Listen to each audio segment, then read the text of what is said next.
Epstein.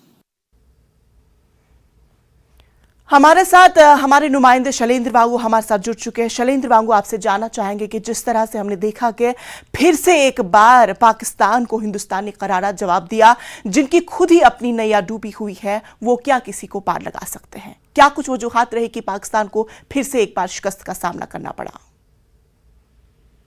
बिल्कुल इंशाअल्लाह। आपको बता दें कि जो मसला था वो यूक्रेन का था। रूस यूक्रेन जो युद्ध चल रहा है उसको लेकर यूएन में कल एक प्रस्ताव लाया गया था जिस पर चर्चा हो रही थी। जिस वक्त की पाकिस्तान के जो परमानेंट रिप्रेजेंटेटिव है मुनीर अकरम, उन्होंने यूएन का जिक्र करते हुए जम्मू कश्मीर का भी जिक्र कर दिया, जो जाहिर तौर पर वो मौका ऐसा नहीं था कि जम्मू कश्मीर को लाया जाए यूक्रेन और रूस के युद्ध के बीच के मसले पर।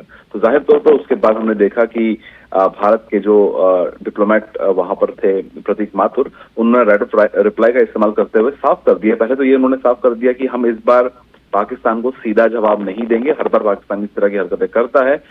और साथ उन्होंने ये भी कहा कि अगर पाकिस्तान को जवाब चाहिए तो भारत ने जो पहले आरओआर दिए हैं यूएन में, उसका वो रुख करे, उनको उनसे वो देखे कि भारत ने क्या कुछ कहा है पहले। और साथ ही साथ भारत ने ये भी दोहराया इस बात को कि जो पाकिस्तान है वो खुद को और अपने ट्रैक रिकॉर्ड को देखे कि ऐसे मुल्क के तौर पर जहां पर आतंकियों को पनाह दी जाती है, जहां पर आतंकियों को सुरक्षा दी जाती है।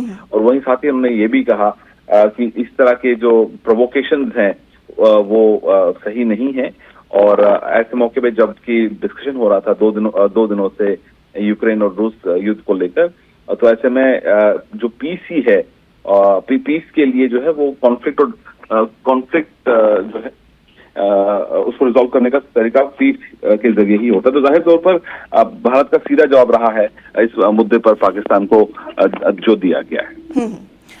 शैलेंद्र, आपसे जानना चाहेंगे कि जिस तरह से अब यूक्रेन रशिया का जो एक बरस मुकम्मल हो चुका है इस जंग को लेकर, अब यूक्रेन और रूस हमले पर एक मज़ाहमती करारदाद पर वोटिंग भी हुई, लेकिन इसमें हमने देखा कि हिंदुस्तान इसमें गैर हाजिर रहा। तो क्या कुछ समझा जाए इस गैर हाजिरी को लेकर? देखिए, भारत की तरफ से इससे पहले भी जब यूएन में रूस के खिलाफ प्रस्ताव लाए गए हैं तो भारत ने एब्सटेन किया और भारत ने अपना रुख साफ किया है। हालांकि जो कल रेजोल्यूशन लाया गया था वो पारित तो हो चुका है 141 वोट्स के साथ। 32 जो कंट्रीज हैं जिसमें भारत भी शामिल है, उन्होंने एब्सटेन किया और 7 देशों ने इसकी मुखालफत की, इस प्रस्ताव की। लेकिन भारत का जो रवैया वो साफ है कि जो डिप्लोमेसी है और बातचीत के जरिए ही मसलों का हल हो सकता है, वही एक इकलौता रास्ता है जिससे मसले हल हो सकते हैं। और वही रुचिरा काम्बोज ने भी, जो कि भारत की स्थायी प्रतिनिधि हैं यूएन में, उन्होंने पीएम मोदी की बात को दोहराया कि जो युद्ध है वो आज के जमाने में वो सही नहीं है, वो जमाना युद्ध का नहीं है।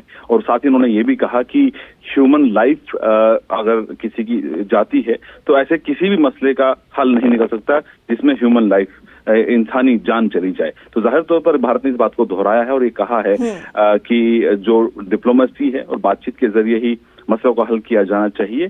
और भारत ने यह भी कहा है कि जो युद्ध पिछले करीब 1 साल हो चुका है आज, तो ऐसे में इस युद्ध से जो ग्लोबल साउथ है, जो दुनिया भर के जो वो तमाम मुल्क हैं जो डेवलपिंग कंट्रीज हैं, उन पर बहुत बुरा असर इस युद्ध का हुआ है। तो जाहिर तौर पर भारत ने अपनी बात को दोहराया है कि दोनों देश जो हैं, जो तमाम पार्टीज हैं, और उनको बैठकर इस मुद्दे को बातचीत के जरिए ही इस मसले का हल निकाला जा सकता है। चलिए, बेहद शुक्रिया शैलेंद्र वांगू तमाम तफसीलात पहुंचाने के लिए। कहते हैं कि ज़लज़ले के दौरान